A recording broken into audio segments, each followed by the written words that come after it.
i tavazzo d'ogni dì. Traballo.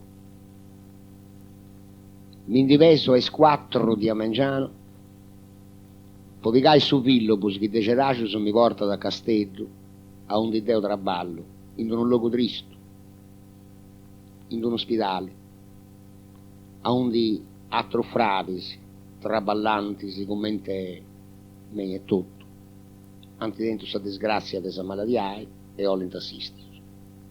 A sora che mi indiveso non è storbesce ancora, non sei solo, ma a tovio sempre proprio facis. Ego su Villobus trasporta sempre is proprios individus ti trascinano, ti commentano bene, se vidan solo, commenti da pazzo te.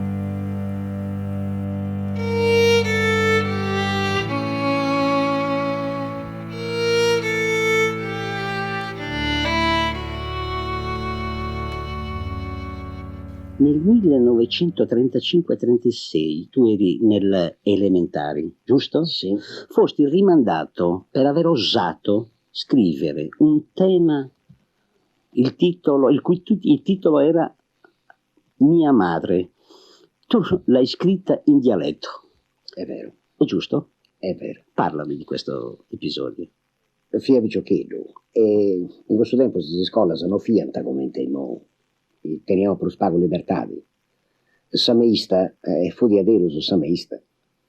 Toccava da rispettare e ad adimi avete avuto un'educatrice che non si risparmiava scorpus de vettia quando non fa di auso su chi si domandava de pai. Sia non ha un udemma. Su dem fu di mia madre. Sanno deo che varrà orfano da mamma mia. Tenia 9 anni e mezzo circa, quando fu morta mamma mia.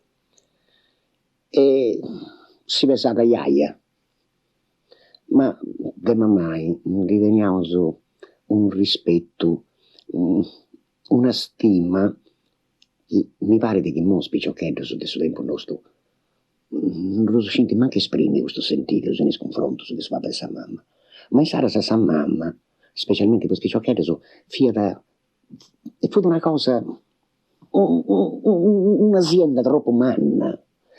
E quando si è donato questo tema, Deo di è scritto sì su titolo mia madre, ma quando mi seguo stai scritto, è scritto in sardo. Ma ricordo, come chi ha scritto a Riseo su chi è scritto.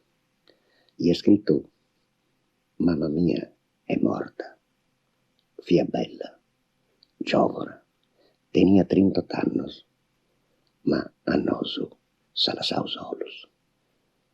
A iaia narada, che sto andata vivo altra vita, diversa da sa nostra, a onde ha comandato Deus. Ci troviamo in una delle 2 case della mia infanzia, in casa di mia sorella, che io ero orfano da bambino e dopo la morte di mia madre, l'approdo dove io convergevo perché ritrovavo l'affetto che cercavo era in questa casa dove viveva la mia sorella.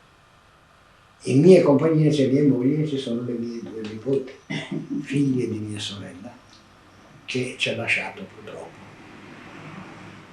oltre 2 anni fa. Ricorda questa casa, oltre che la mia infanzia, ricorda anche gli affetti e l'amore per l'arte. E traballai in sta zona brumava per la famiglia di Sardegna, in Susulcis. E in vecchiaia hanno nutrito anche ed in sasa per sempre traballava. come in vita. Mo stava morendo mio pio, stava vedendo denti, si bio vago. Ma comunque traballai mi tocca andare ancora. Figlio, li tengo me, come te toglia povero. Altra cosa non la parla, una muleri e a te in figlio. E poi lo mio su chi sei, se chiama traballare. A onde mi dedico a sa poesia in ogni luogo, traballando pure una volta. Sapete, sa poesia è frutto di improvvisazione, è lirismo. Basta da ai scerregolli su un momento chi ti suggerisce di una poesia. E sa, si scrive, si fa un appunto. ma da volta se è fortunato e si porta a pensare a sapere. I amici che frequento, i amici ai scale si piace su bello, piace sa poesia, in prevalenza. E in sasa d'ogni studio di vittoria, d'ogni circolo culturale, d'ogni sezione di prolocco, d'ogni associazione di giovani onde si questione di arte, di teatro, di canto, di musica, di ballo, di lingua. E è un amico mio. Ed io frequento questo luogo.